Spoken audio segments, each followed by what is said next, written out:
right, guys, we're going to talk about parenting in a pandemic. So I'm going to answer some questions that have been coming up in comments on TikTok and some questions that I've been getting on Instagram. So I'm going to wait for some people to roll in and we'll go from there. In the meantime, if you have any questions about parenting in a pandemic, think about them and let me know. You can type them in the comments and I'm happy to get to them as best I can. In particular, if you have neurodivergent kiddos, autism, ADHD, really any kind of kiddo for sure, but definitely my expertise is in supporting kiddos with mental health needs, with neurological needs, all kinds of really colorful, dynamic needs. So if that describes your kiddo, then definitely stick around. And if it doesn't, and you just want to support your kiddos' mental health in a pandemic, then definitely stick around. So let's start with that. So I guess what the first thing that I think I would love to just dive into is this idea that has been coming up in comments a lot. So I posted a video recently about parents' sensory needs. So, how to tell if you're a sensory defensive parent, how to tell if your kiddos are sensory defensive, so possibly overreactive to sensory stimulation or underreactive. And a lot of the questions I've been getting, specifically in the post about parents who are sensory defensive. So like, for example, just to paint a picture, a sensory defensive parent is someone who is hypersensitive to, say, noise, possibly, visual stimulus, touch, they feel touched out, they feel peopled out, they feel, visual overloaded out. So the question that keeps coming up is, what does a parent do if their needs are, they're sensory defensive and they tend to be reactive to sensory stuff, and their kiddos tend to be seekers. So like they want all the stimulation, you are like touched out by the end of the day and you don't want any more physical contact, but your kids are like total seekers. So they just want to be like crawling all over you like puppies, which I think is super common for kids. At least it is in my house and in the kids that I support. So how do you do that? How do you do parenting when your needs are basically at odds with your kids' needs? And I think it starts with recognizing your own needs, number one. So recognizing and labeling, okay, like I'm a sensory avoider or a sensory defensive person, or, for more, possibly more accurate, I can be sensory defensive. So at the end of my day when I'm super stressed, tired, end of my rope, I hit my limits easier, or I max out on being touched, or whatever it is. So step one is just recognize it and like know it about yourself. And step two is figure out what kind of, input your kiddo needs. So my kiddo is like a seeker, they always want to be touching and they always want to be connecting with physical contact. They always are like all over everything that I have. They want to explore it. They're visual, they're hands-on. So be able to understand and recognize what both of your unique needs are, and also recognize that it's kind of like, it can kind of go like this, like it can kind of be like a wave, or like sometimes you're a seeker and sometimes you're an avoider, and it's not necessarily as black and white as saying, oh, I'm definitely an avoider because I never like physical contact. While that may be true for some people, for a lot of us, that's not the case. It's this like ebb and flow that we have to figure out and work around. So step one is figuring out, what are your habits? What are your patterns? How does it affect you? And then also figuring out like, under what conditions am I a sensory seeker or a sensory avoider, or, perhaps just more irritated by sensory stimulation. It might not be something as formal as being sensory defensive, but possibly like, okay, I know that when I'm stressed and I'm tired, like certain sounds really bother me, or whatever it is. So know that, number one. Number two is figure out a way to be able to meet your needs and meet your kiddos' needs. And it's not, I think a lot of the time parents will say, well, my needs don't matter because my kid needs X, Y, Z, and I need basically the opposite of that. I need quiet and solitude, and my kid needs like constant stimulation and touch. So there's just no possible way for us both to have our needs met. So as a parent, I sacrifice my own needs. I hear that. The problem is when you sacrifice anyone's needs, whether it's yours or your kids, you're not creating a situation where either of you are going to thrive. So while you may be sacrificing your needs in the moment, ultimately you're eventually going to kind of blow, and then you're going to end up sacrificing your kiddos' needs, which is, at the end of the day, your kiddos have sensory needs, but they also have relationship needs, and part of what they need is a parent who's regulated and balanced. And you can't pour from an empty cup.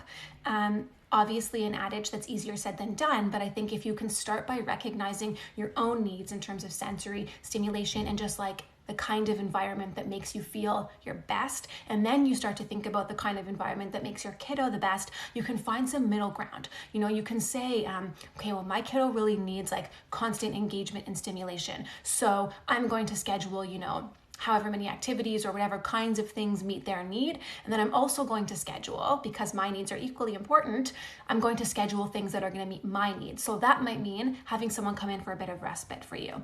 That might mean, allowing yourself the freedom to say, okay, my kiddo needs stimulation and engagement, but you know what? I also need what I need. So, my kiddo's going to have an hour of screen time, or my kiddo's going to have a couple hours of screen time, or whatever it is. I think we tend to feel so guilty about when we have our needs.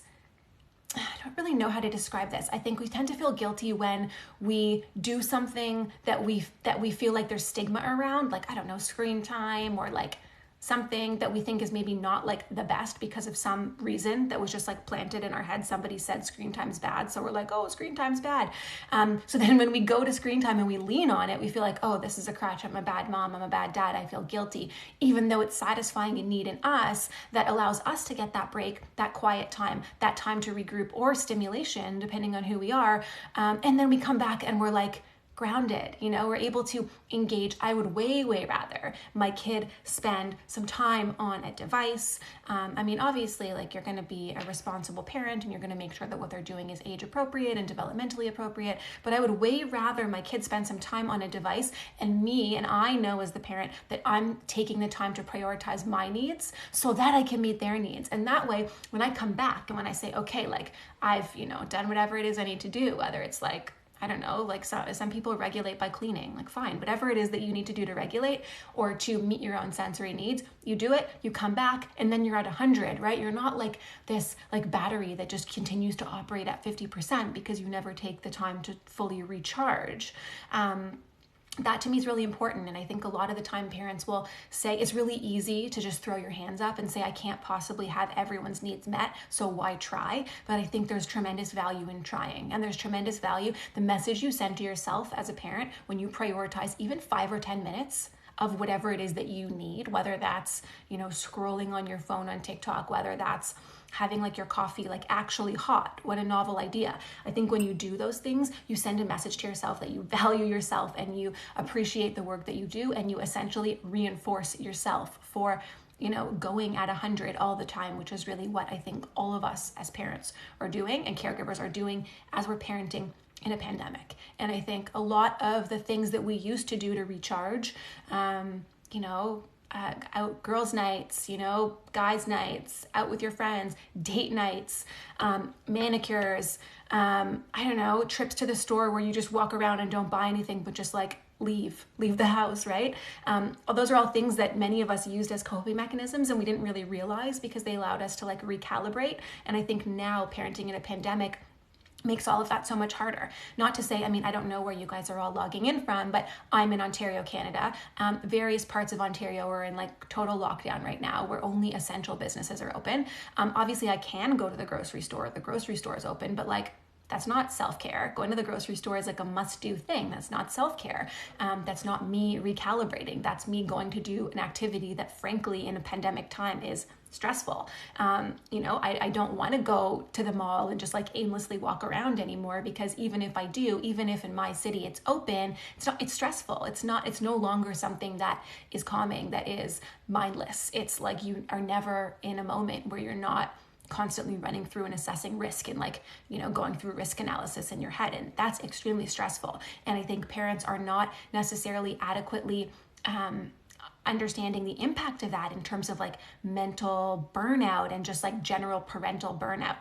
So the reason that all of this matters is because as we're parenting in a pandemic, we're likely finding that we're home more with our kids. We're possibly wearing more roles. I don't know about you guys, but I am teacher sometimes. My kid is in virtual school. I have another kid who's just home all the time. I'm also trying to run a business. I'm also trying to see clients. Like, I feel like I have all these balls in the air and I'm trying to juggle them all. And when I try to juggle all of them without taking a minute to recap,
essentially what I'm trying to say is that while I realize that, it can be seen as a privilege to have the ability to, close the door and have someone else look after your kids. I totally get that. I want you to reframe that a little bit and think of, okay, instead of thinking about this as something that's not possible for me because it's a privilege and I don't have that privilege, think about how you can pivot a little bit. Okay, in my reality, in my world, with the support system that I have, whether that's robust and like awesome and like, maybe you have a nanny, maybe you have a great spouse, maybe you have I don't know, daycare, whatever it is, or maybe you have none of that. So what can you do in your reality that's realistic for you that allows you to recalibrate and that allows you to return to baseline? Because when we're, baseline is this idea that we're regulated, right? And while our pandemic baseline may not exactly be like our normal non-pandemic baseline, I think there is tremendous value to, as we sort of ride this wave of overwhelm, of,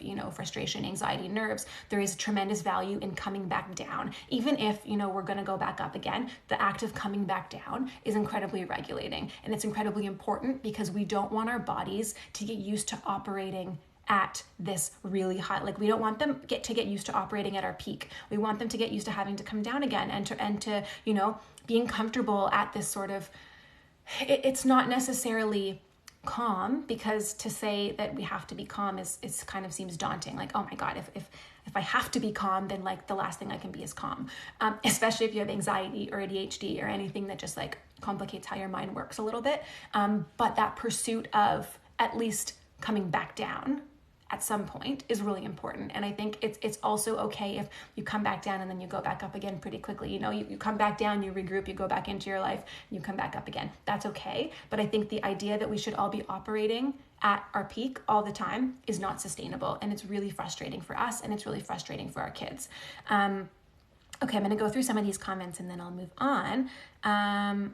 Sitting in a coffee shop and even the noise is bothering me. Yeah, totally. I oftentimes, I used to work in an office with other people around. Now I only work with my husband in our office, so it's easy for me to bark at him and like tell him, shut up. And he usually does. But before, I used to really struggle with that when there were other conversations going on around me. And I would put in ear pods and that would really help.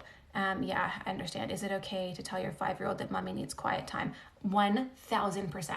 So here's the thing. When we explain at an age appropriate level how we need to have our needs met to our kids, not only is it incredibly important and powerful for our relationship because it tells them that we respect them enough to tell them what we need, but it also encourages them to set boundaries. And we oftentimes say, we want our kids to set boundaries with their peers. We don't want them to be bullied. We don't want them to be, someone who just goes along with everything because it'll get them in trouble, peer pressure, all of that. But we don't necessarily actively model setting boundaries. And saying, mommy's feeling a little bit overwhelmed right now. Sorry, I'm assuming you're mommy, but I don't know. I can't tell.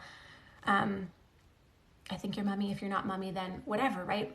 I am overwhelmed and I need whatever I need right now. I need quiet time. I need space. I think parents have a lot of guilt and shame around telling their kids they need a bit of space. And I don't think that that should be the case. And I think, again, that's another situation where setting boundaries is important to model. And then when your kiddo does that and they can, they can help you meet your needs, I think that's really great for them as well, because not only does it show them that when they meet your needs, you're able to actually regulate and then come back at 100%, but it also models to them how they can ask for their needs to be met in a way that sets boundaries. So with peers, instead of acting out, instead of aggressing, instead of throwing, instead of hitting, they can use their words, and they know that when they use their words to ask for something, it can, something like that, like space or time or whatever, quiet, that's something that other people around them can do for them in order to support them, in order to meet their needs. So yes, absolutely ask your kids for space. And I think it's also a misconception that like to take space, you have to physically like leave. Oftentimes for me, when I ask to take space, I'm taking space in the room, and it'll be like, okay, like we're all sitting on the couch together and I need a minute to drink my coffee. Maybe let's not crawl on top of me. Maybe let's not like lean up against me. I would just love like my personal space bubble to be respected in this moment. And I would love to have that space for the next little bit until I tell you that I'm ready for, cuddles or hugs or whatever it is. I think our kids oftentimes don't realize how intrusive they can be when they're like, their feet are on you and they're leaning on you and they don't even really think about it. And you're basically just a piece of furniture. And for us, if we're like touched out, then that's something that's going to trigger us. And then what's going to happen is we're going to allow ourselves to be used as a piece of furniture, and then something else in the environment is going to happen that's like unrelated, and we're going to snap, and then we're going to feel really bad about it because we're going to be like, oh God, why did I just like, I don't know, like I yelled at my kid because their iPad was too loud, when really like if they just had given me some personal space, I would have been a little bit, more mellow or able to regulate. All right, can I share some activities to do to recalibrate? Yeah, so I would think it really depends, how you develop coping mechanisms depends on the kinds of behaviors you're trying to change, or the kinds of feelings you're trying to change, the thought patterns you're trying to change. So, you can listen to your favorite song. Like this is what I'm saying when I say that like these opportunities to like recalibrate or like come back down to sort of a level of calm, they don't need to be, it's not like a massage at the spa. It's not like something privileged in that sense. It's like you can literally do this on your own. It can be listening to your favorite song. Like what song did you used to listen to when, you were hyping yourself up for like a girls' night out or something? What did you used to pregame to? Like listen to that song. What's your like in the feels song? Put that on, listen to it as loud as you want it or as quiet as you want it, depending on how your sensory system's doing, and like sing it, dance it, like just do something that feels good in the moment. And even if it's like a 3-minute song, sometimes that is enough to just get you to the next opportunity that you have to do something similar. And I think the fact that we can call on these strategies multiple times throughout the day and take like a couple 3 minutes here, a couple 3 minutes here, 3 minutes here, that's going to help get us through this pandemic phase of life where like I don't know about you guys, but for me, it feels like one day just goes into the next and there's like very little change. Like even when I'm working to the weekends, like not much changes. I, don't leave the house that often. When I have to go to the office, it's like, sporadic. Everything rolls over. So, if you can embed multiple opportunities for like short bursts of, alone time or time to operate on your own, that will go a really long way. Obviously there's other things in terms of coping mechanisms that I really like personally. Obviously music is great. I think anytime you can ask yourself the question, have I had fun today? And if you haven't had fun today yet, think of something you can do that's fun. And again, that can include your kids. It doesn't necessarily have to be alone time. Like dance a silly song, like whatever's fun to you. I don't know if that's fun to you. My kids and I love to dance around our kitchen to like ridiculous songs and whatever. It's like, it's silly, it's fun, it's lighthearted, and it just gets me thinking about anything other than what's going on in the real world, which I think is really important. If you can't answer the question, have I had fun today? Or you can, and the answer is no, then figure out something that would be fun. Even if it's just like, I don't know, like wrap up presents around the holidays, things like that, things to redirect your mind. Other things I think that are more mental health-y strategies that I like, guided visualization is awesome. I'll often use that before I go to bed. So I love meditation. in theory, but like as a person, like my brain just never stops enough for me to be able to meditate properly, how I should. So instead what I do is this guided visualization where I kind of visualize something. I could do like a whole live on how I do it, but essentially I visualize like a perfect day or like some kind of situation that I'm, some goal I'm working towards. I visualize myself going through the motions of that. Maybe it's like going on vacation because like travel, remember travel? Those were the good old days. But that's a really good thing for us to, use for visualization. So like you're laying in bed at night and you can't turn off your mind and you just want to like, I don't know, you don't want to watch TV, or sometimes even when I watch TV, I'm still thinking. So I need to shut off my mind. I might do a guided visualization where I like literally visualize myself going through the motions of packing for vacation. What am I going to pack? What suitcase am I going to put it in? Going to the airport, calling the Uber. Like literally the minute details are the things that you visualize yourself doing. And I find that I usually fall asleep when I do something like that. Not because it's boring, because it is actually quite engaging if that's something that you like. But it helps you pivot. It helps you kind of redirect your thoughts from like that constant cycle of worry. And that can be really helpful as well. Cross stitch, yeah, totally. Like it honestly, the things that are, fun for you one day might not be fun for you another day. Like it might be like painting your nails, like something somewhat mindless where it's just like it's not necessarily fun in the sense that like you're not like super excited to do it, but you do it and it's an opportunity to just like shift your mindset a little bit. The other thing I think that can be really helpful is movement. And I mean, obviously, like I feel like whenever anybody has any like mental health challenges, even if it's just like regular stress, everyone's always like, oh, movement, are you moving? The problem is like when you're struggling with your mental health, the absolute last thing you want to do is move your body. Like go to the gym. Like first of all, LOL, like are gyms even open where you guys are? Because they're not open here. The movement that I get usually, unless I like really like focus on, scheduling it in my day, the movement I get is running around after my kids or like lifting loads of laundry. That's not like the most purposeful movement, and that's not really going to help keep you, regulated. But, even if you just like pull up a really short video on YouTube where you're like going through the motions of some yoga, something like that, or just like a really, really short, like burst of like, I don't know, you like get some energy and you're like, all right, I'm going to, or on the other hand, you're feeling super lazy. So you're like, all right, I need to get the endorphins going. I'm going to do like 100 crunches. Anything like that really just gets you out of your regular routine can be really powerful for just like pivoting and like kind of like regrouping and coming back to like a semi baseline.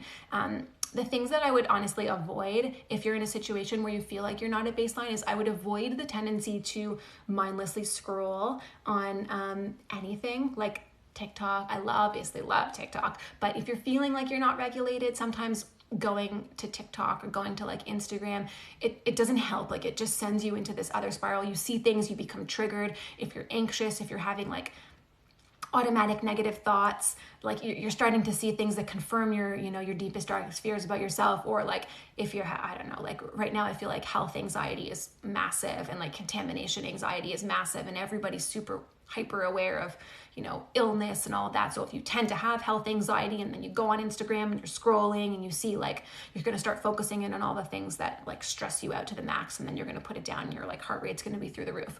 Not necessarily a good plan. Definitely want to do things that, that make you feel more regulated, not less regulated.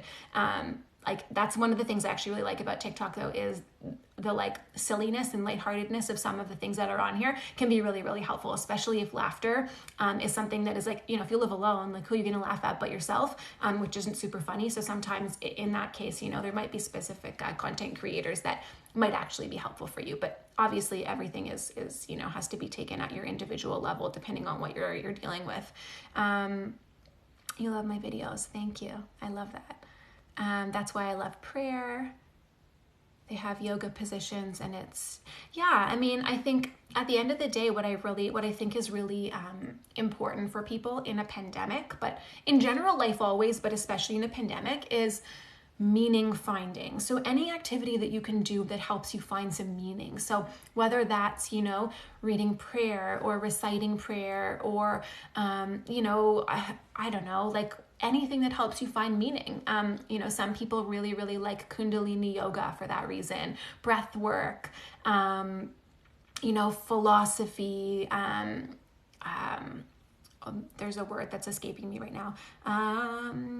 Horoscopes, astrology, those kinds of things. Like it's about meaning finding. And I'm not saying this isn't about religion, and it's not about what is right or what is wrong in terms of like methodology, but it's about finding meaning and finding something that helps you understand and make sense of what you're going through. And for some people that can be a great coping mechanism. Manifestation, the psychology of happiness, all of that really cool stuff. I actually did a podcast episode on the psychology of happiness because I took a course at the beginning of the pandemic. I took a course at Harvard on the psychology of happiness, and it was unbelievable. And it was so wild because so many of the things that we think make us happy as human beings actually really don't. And it was so eye-opening because it was like, oh my God, this makes complete sense as to why so much of the population is struggling with mental health, because these things that have been ingrained in us since we were little as values are actually not things that correlate, scientifically speaking, with our happiness. If you want to find that episode, I can't remember what it's called, but it's on my podcast. And the link for that is, I actually don't think it is in my bio. I'll post, where will I post it? You guys can go to my website, magnificentminds.ca, and you can find my podcast there, or you can just look for it. It's on all the major like podcast players, Google Play, whatever, Spotify, and it's called Science Drives Wellness Steers. So yeah, the happiness episode is really awesome. What else? Okay. There's nothing to do to keep busy. Yeah. I mean, obviously that's the issue, right? Like that's part of parenting in a pandemic as well. And I think like anything you can do in terms of like, a lot of people I think picked up hobbies, over the quarantine period and all of that. But I also think like anytime you can get outside, depending on where you live. I mean, I live in like Canada where it's cold, right now especially, and I think like there isn't really any excuse for not getting outside, even if it's like raining. There's like a period of time in the day where it's not raining, snowing, like put on your gear and get out there. I just feel like getting outside is such a good way to recalibrate and like reset. And for some people it's really grounding, especially if you can get into like nature. Obviously depending on where you live, it's like, you might be rolling your eyes because you're like, I live in a city. But anyway, I mean, I've lived in a city for many years as well. And I would always just find like parks or like whatever, anywhere that I can go that there's like trees and some level of quiet. I used to live in downtown Toronto, so there wasn't a whole lot of quiet, but it's all relative, right? There are parks and that kind of thing.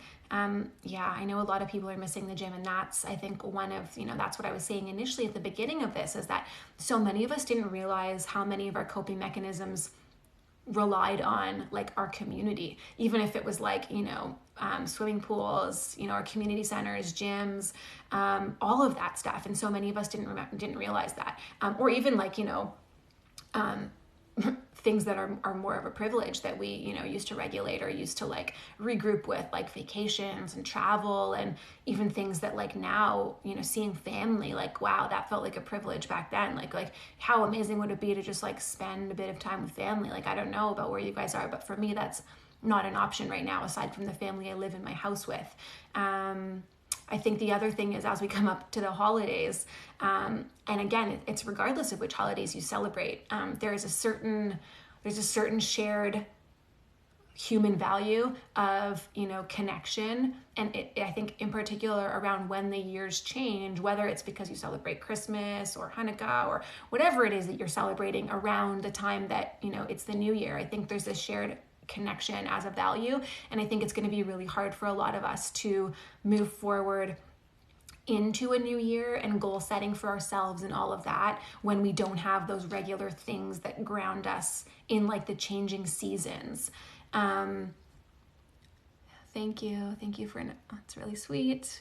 Subject though, what are my thoughts on the vaccine? I'm not a doctor. I can't even comment on the vaccine. I can tell you I probably won't be first in line to get it, but not because I don't think it works, just because I'm a skeptic, and I also know how science works in terms of how these vaccines are usually rolled out, and I feel like this has gone really fast in some parts of the world, even faster than where I am in Canada, and I'm going to just sit back and just see what happens. Absolutely zero judgment for anybody who wants to get it. I am the farthest from anti-vaccine. I am all for vaccines, generally speaking. I'm not an anti-vaxxer. I'm a science person. So I like to see the data and I like to see what science says before I jump into anything. So that's my personal opinion, obviously not professional.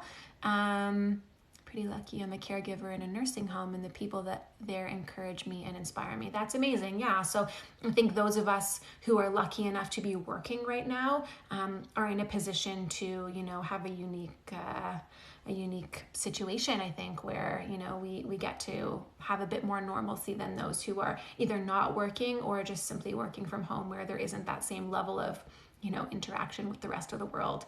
And I think that's really hard. And definitely a blessing. Yeah, I'm glad to know that, you feel you're blessed. That's awesome. Okay, good. I had one more thing I wanted to talk about. Oh yeah, the other thing I think that's going to be really important for parenting in a pandemic is recognizing what grief looks like and feels like. And I talk a lot about grief when it comes to working with parents of kids with special needs. So there is, medical complexities, neurological impairment, developmental, all those kinds of things. And I think there's a tendency not to recognize the grief that you experience when you have a kiddo that has, special needs or additional needs, or just frankly isn't exactly as you envisioned your life from the time you were little a certain way. And then when anything happens that doesn't quite align with what you assumed, whether it's, a marriage that fails, or a kiddo that's diagnosed with something you didn't expect or you weren't prepared for, or like a global pandemic, there's this grief cycle that happens. And I think we need to realize how big of a burden that is for us, and know that it's okay if you're feeling grief for normalcy, and also know that grief grief again comes like this as well. And this idea of a wave is like so applicable to so many things that, happen to us in terms of mental health. And when it comes to grief, it's not like a one and done. You don't just grieve and move on. Like, grief is this like cycle, and like it's kind of like, even honestly more than like a wave, it's kind of like a spiral where you just like kind of keep going and you just keep going and keep going and keep going, and you never really you get over your grief, but it's always a part of you, and it's always something that you've gone through. And I think one thing that can trigger grief, regardless of what you're grieving, again, whether it's like a diagnosis or like a loved one or, a global pandemic, something that triggers it is these milestone moments. So a birthday, the first birthday you had in quarantine, that your kid had in quarantine in a pandemic, the first time you couldn't blow out your candles because like blowing out your candles isn't a thing anymore. The first Christmas that you didn't have your family over for, the first whatever. I gave birth in a pandemic. Like, I have a 9-month-old son. So he was born and he still hasn't met anybody. He's met maybe one of my family members, and that's it. So, he had his bris, which is a Jewish circumcision service. He had his bris on Zoom. So like, okay, like grief re-triggered. And then, then he had his first month birthday, and his second month, and his third month, and like all these milestones that are coming and going. And now he's walking, like all these things that nobody's seeing. And every time you have a new milestone, you're re-triggered again. So you're like, okay, I'm through it. I'm over it. Like, I'm good. I'm grounded. I'm baseline. And then something happens again. And you're like, oh shit, I'm back in it. And you don't just like lay at the surface when you're back in it. It's like, oh shit, I'm right back in it. I'm like right in the center of the spiral, and now I need to work my way out again. And I think that's really common and like really normal. And I don't want to say normal to like trivialize it, but normal just to normalize it, and to know that like we all go through that, and it's super, super normal in terms of just like what we're all going through right now. And I think pandemic life alone is enough to trigger some grief. Like, God, like I just want regular things, right? Like I just want regular everything, and we don't have any of it, and it sucks. And I think just keeping in mind that like part of that is grief is really important for your mental health and for avoiding burnout. Because if you just try to keep plugging along at parenting without recognizing these like really heavy things that we're carrying, I think it's going to be really rough for you. Read some of these comments. That's exactly mindset, but it creates a lot of uncertainty and the lack of trust in society. Congratulations. Thank you. I don't know why your butt is leaking. I'm not a doctor. Okay, cool. So I think, I don't think there was anything else I wanted to talk about. If anybody has any questions about parenting in a pandemic, I am down to do my best. Obviously, this isn't therapy, and I don't know you or your kiddos or your family situation, but I would be down to try to give you some strategies if there's anything that anybody has. I think the other thing, as I'm waiting for those to roll in, is I think there's a tendency to worry a lot about how this is affecting our kids. Of course, like, we're parents, and we want to know how our kids are going to be, able to cope and manage when things happen around them that are heavy. But I also think that that's great and that's fine, but not at the expense of thinking about how we're doing and looking inward as parents, because as parents, we have way more lived experience that affects how we see the world. So we have had way more, we've had way more holiday seasons, we've had way more New Year's, we've had way more falls and winters and springs, and we've had way more just, Halloweens and all of these things that contribute to our understanding of how we think things should be. So when something happens that that shakes that for us and that provides a different kind of experience for us, it can be really hard for us. And I think the tendency is to project that onto our kids and say, oh my gosh, my kids are going to be heartbroken. In my area, we didn't go trick-or-treating for Halloween, and we were so worried about, like, what are my kids going to do and what are my kids going to think, and, like, poor kids, their childhoods are ruined. But I think that's a really catastrophic a really catastrophic way of conceptualizing things. And I think we often don't give our kids enough credit when it comes to figuring out how to best support our kids. And I think our kids are so resilient that oftentimes we only focus on, like, the really tricky things, and we don't see, like, how well they're doing and how resilient they're really being. And I think oftentimes that weighs heavier on us, and that guilt, and that, when we don't recognize the wins and we don't recognize, how adaptive our kids are and how they really are thriving, in the circumstance, I think that makes us feel like we're not doing our job as parents. And it makes us feel so guilty because, oh my goodness, my kids didn't get to, do this, whatever.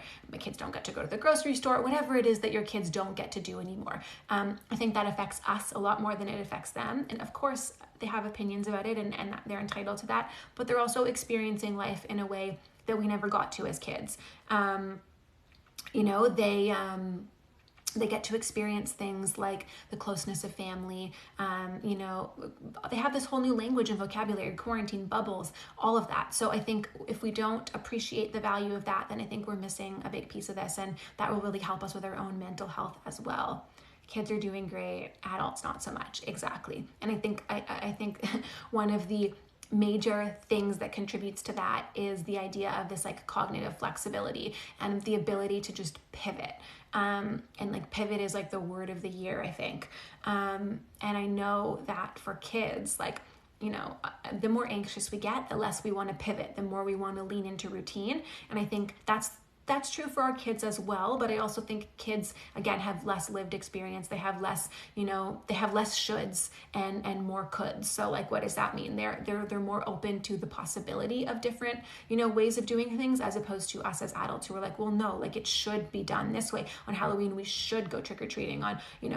On Christmas or whatever, we should go to our grandparents' house, or whatever it is that is, like, in our mind as a should. And we get very linear, very black and white. And that is a thinking trap, and that really contributes to our ability to do our best in the moment, because if we can't do the things that are shoulds, then it has us questioning ourselves and questioning our values and our decisions and all of that. So yeah, I think that's really the major thing that I think distinguishes kiddos and adults in this situation. Not to say that kids aren't struggling with their mental health, they definitely are, and I think there are ways that we can support them, but I think it all comes down to parents, having a look inward and figuring out where they're at in terms of their mental health, nurturing their own relationship with themselves, of course, their partner, their spouse, if they have one, and really just their support network. This explains how my kids are so much more flexible. Exactly. Like, I feel that in my soul a little bit. It explains why her kids are more flexible than her husband. Precisely. Awesome. Okay, guys, does anybody else have any questions?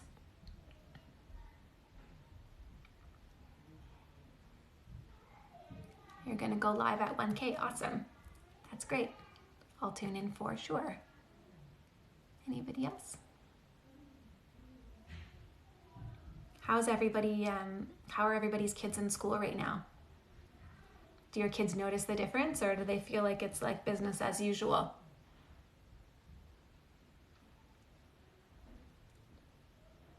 You're welcome.